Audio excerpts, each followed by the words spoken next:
ओम मंगलम भगवान विष्णु मंगलम गरुणध्वज मंगलम पुंडरीकाक्ष मंगलाय तनोहरि।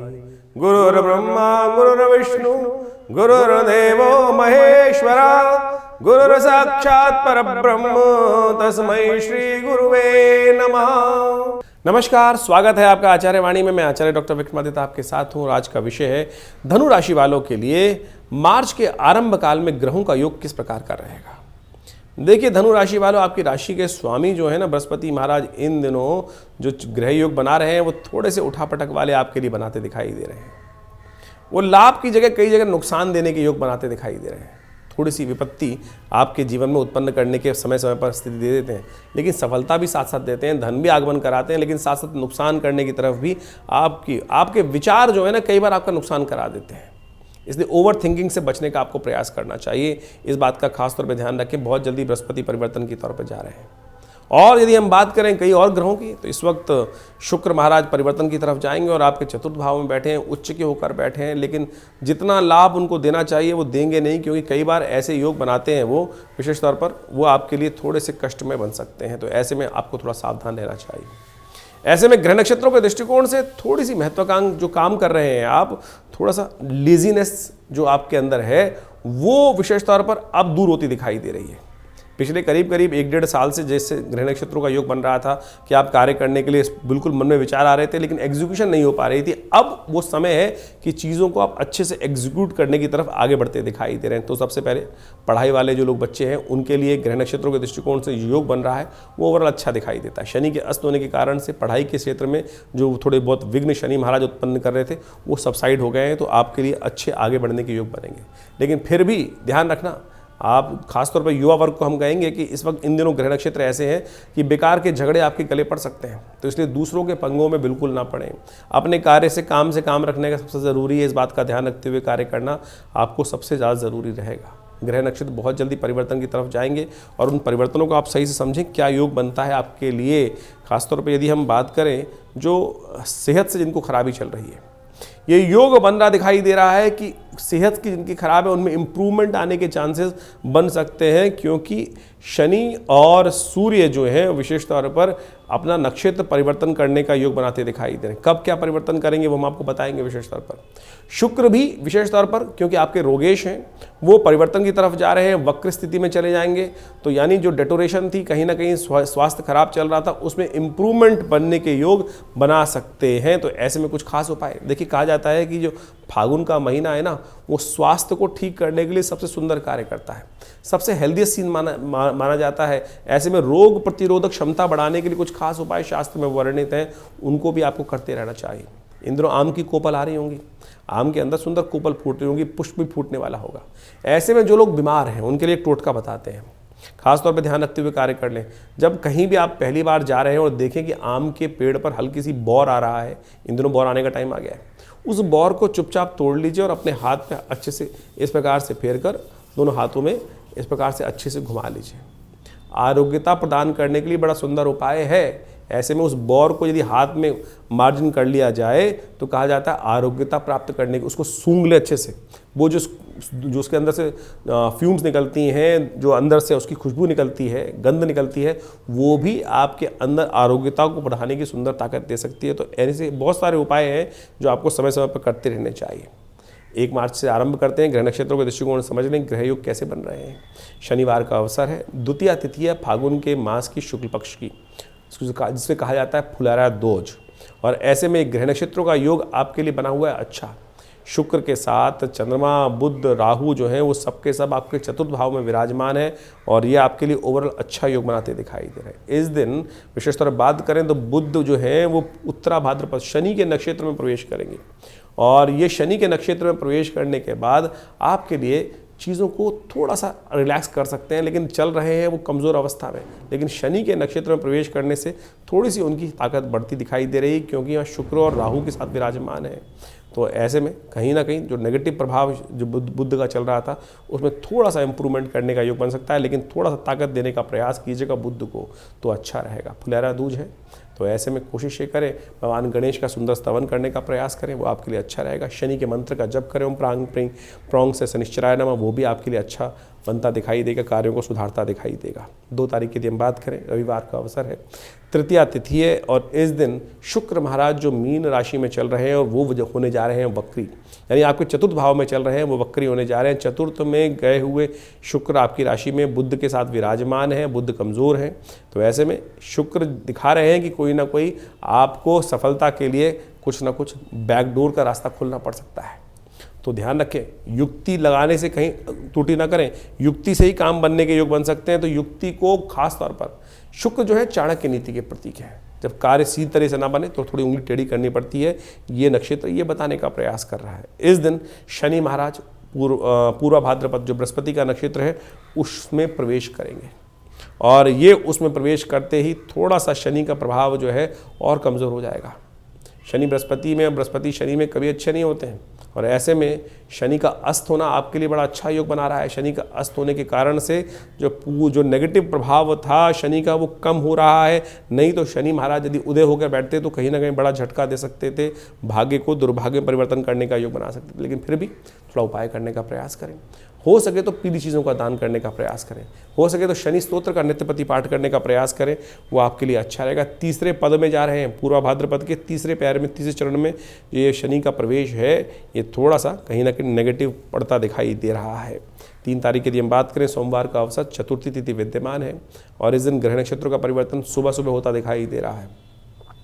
चंद्रमा सुबह सुबह आपके पंचम भाव में विराजमान होने जा रहे हैं, जो आपके लिए बहुत अच्छा योग बना सकते हैं, जो आपके लिए आगे बढ़ने के सुंदर योग बना सकते हैं, जो आपके कार्यों के बन रही रुकावटों को साइड करने का रास्ता दे सकते हैं। तो जो लोग पढ़ाई में उनके लिए भी अच्छा योग बनता दिखाई दे रहा है, जो व्यवसाय में उनके लिए भी अच्छे योग बनते दिखाई दे रहे हैं। तो अपने कचाल में मस्त होकर काम करने का प्रयास कीजिए, बहुत अच्छा रहेगा। इस दिन जो सूर्य महाराज हैं वो पूर्वा भाद्रपद नक्षत्र बृहस्पति के नक्षत्र में प्रवेश करेंगे, तो सूर्य का शुभ प्रभाव आपके लिए पुरुषार्थ को बढ़ाने वाला रहेगा।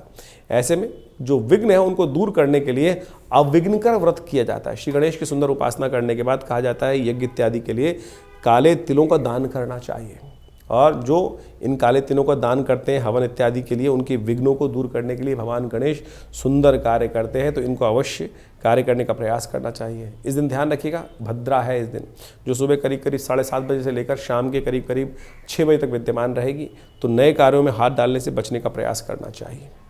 5 तारीख का अवसर, बुधवार का अवसर है, षष्ठी तिथि विद्यमान है और इस दिन ग्रह नक्षत्रों का परिवर्तन बड़ा महत्वपूर्ण रहेगा। चंद्रमा परिवर्तित होकर उच्च के हो जाएंगे, बृहस्पति के साथ विराजमान हो जाएंगे। थोड़ा सा सेहत का ध्यान रखना है। धन के लिए तो अच्छा है, सफलता के लिए अच्छा है, लेकिन सेहत खराब करने की तरफ ले जाते दिखाई दे रहे हैं। नए मुहूर्त करने के लिए अच्छा दिन दिखाई देता है, सर्वार्थ सिद्ध योग बना हुआ है। तो ऐसे में जो भी नए कार्य आरंभ करने हैं कर लीजिए, फिर अगले 2 दिन बाद से होलाष्टक आरंभ हो जाएंगे और उसमें कहीं ना कहीं कोई नए कार्यों से बचना चाहिए, नहीं तो लोगों की नज़र लग जाती है। उससे बचने का उपाय हम बहुत जल्दी बताने वाले हैं आपको। 6 तारीख बृहस्पतिवार का अवसर, सप्तमी तिथि विद्यमान है और सप्तमी तिथि जो है करीब दिल्ली के पंचांग के अनुसार से 11 बजे तक रहेगी, 10:50 तक रहेगी और उसके बाद अष्टमी आरंभ हो जाएगी। लेकिन होलाष्टक अगले दिन से ही माने जाएंगे। तो इसलिए ये ग्रह नक्षत्रों का दृष्टिकोण से ये योग है वो आपके लिए कहीं ना कहीं बहुत सारे मामलों में लोन इत्यादि के जो कार्य हैं उनमें गति पकड़ने का रास्ता बना सकता है। कहीं वसूली का काम करना है तो उनको करने का प्रयास कर सकते हो। थोड़ा सा टाइट करोगे स्थिति को तो धन आगमन के रास्ते खुल सकते हैं, जिससे उधार दिए हुए पैसे हैं उसे मांगने का रास्ता इस दिन प्रशस्त दिखाई देता है। तो एक काम करें, उस दिन थोड़ा सा केसर का तिलक करें और पीली चीज़ों का दान करें, आपके लिए अच्छा रहेगा। 7 तारीख का अवसर, शुक्रवार का दिन है और शुक्रवार से होलाष्टक आरंभ हो रहे हैं। इस दिन ग्रह परिवर्तन की तरफ जाएंगे और सुबह जहाँ थोड़ी हल्की दिखाई देती है, दोपहर मध्याह्न आते आते 12 बजते आपके ग्रह नक्षत्र थोड़ी सी आपके अंदर एनर्जी, थोड़ी सी आपके अंदर इंट्यूशन पावर को डेवलप करते दिखाई देंगे। इस दिन से होलाष्टक आरंभ हो रहे हैं, ध्यान रखना चाहिए। खासतौर पर धनु राशि वालों को ध्यान रखना चाहिए, क्योंकि होलाष्टक जो होते हैं वो बड़े नेगेटिव दिन माने जाते हैं। आमतौर पर कहा जाता है जले भुजे दिन।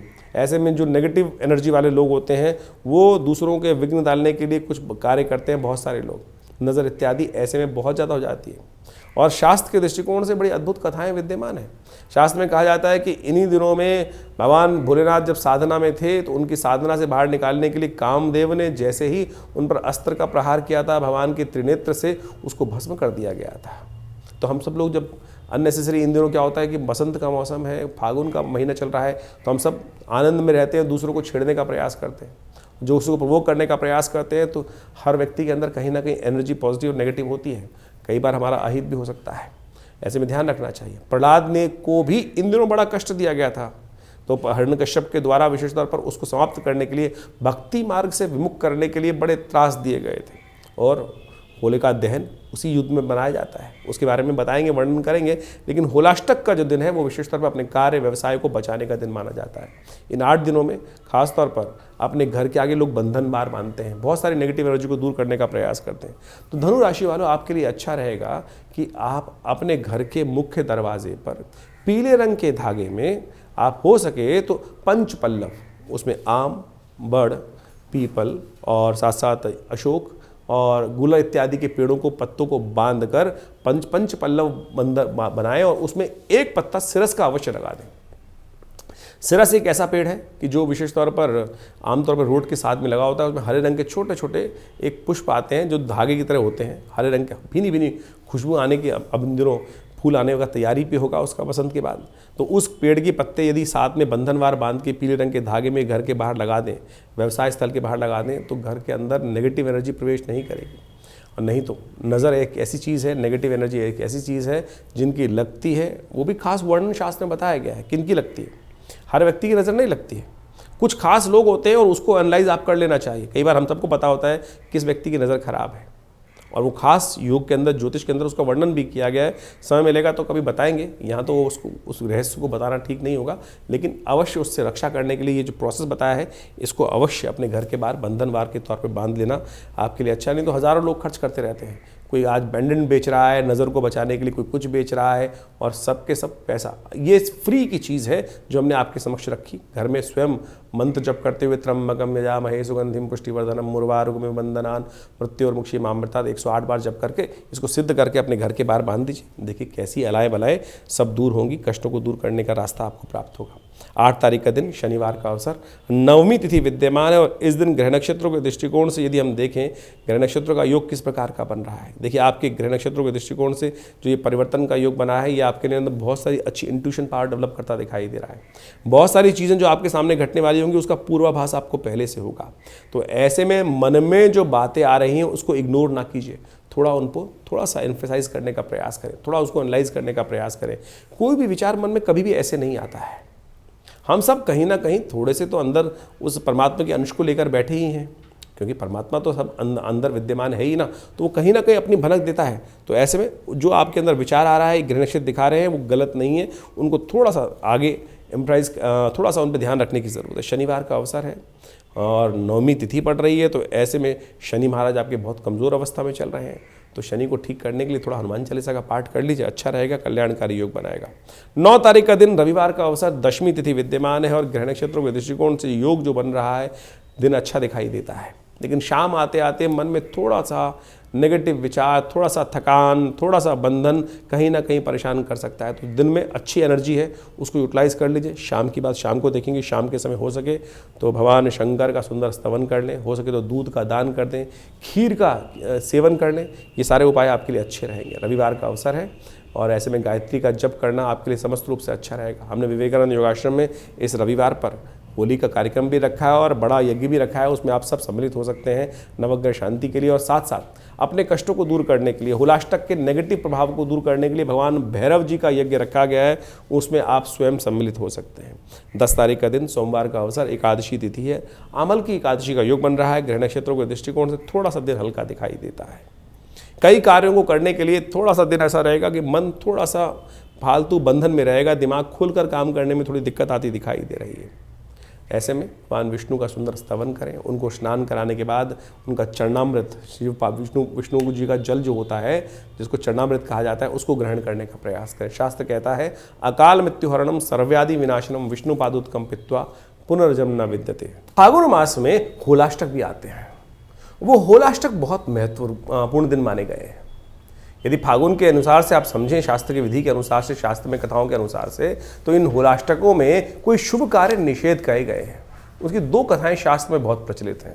एक कथा तो ये है कि जब भगवान का जो शंकर थे वो साधना में थे और कामदेव ने उनकी साधना को भंग करने के लिए कामस्त्र का प्रयोग किया था, तो उस समय में भगवान ने कामदेव को भस्म कर दिया था।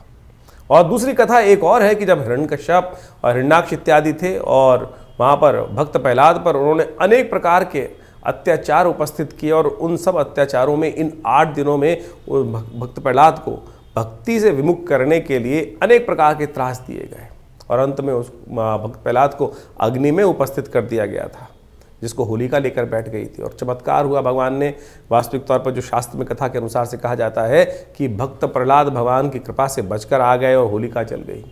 तो ये समस्त जो कथाएं हैं ये शास्त्र में कहीं ना कहीं हमारे कष्टों को दूर करने के लिए कुछ सूत्र देती हैं और हम ज्योतिष विज्ञान के माध्यम से आपके समक्ष उन्हीं उपायों को यहाँ उपस्थित करने का प्रयास करते हैं कि जो पुराणों इत्यादि में वर्णित किए गए हैं। देखिए, ज्योतिष को आज की तारीख में कुछ लोगों ने केवल टोटकों पे बांध दिया है और ऐसे उपाय जिनका कोई औचित्य नहीं है उनको करने से कोई फायदा होने वाला है नहीं। ज्योतिष मन का वहम नहीं है, ज्योतिष कोई ऐसा प्लेसिबो नहीं है कि जिसको कह देते हैं कि शायद कर लो, नहीं।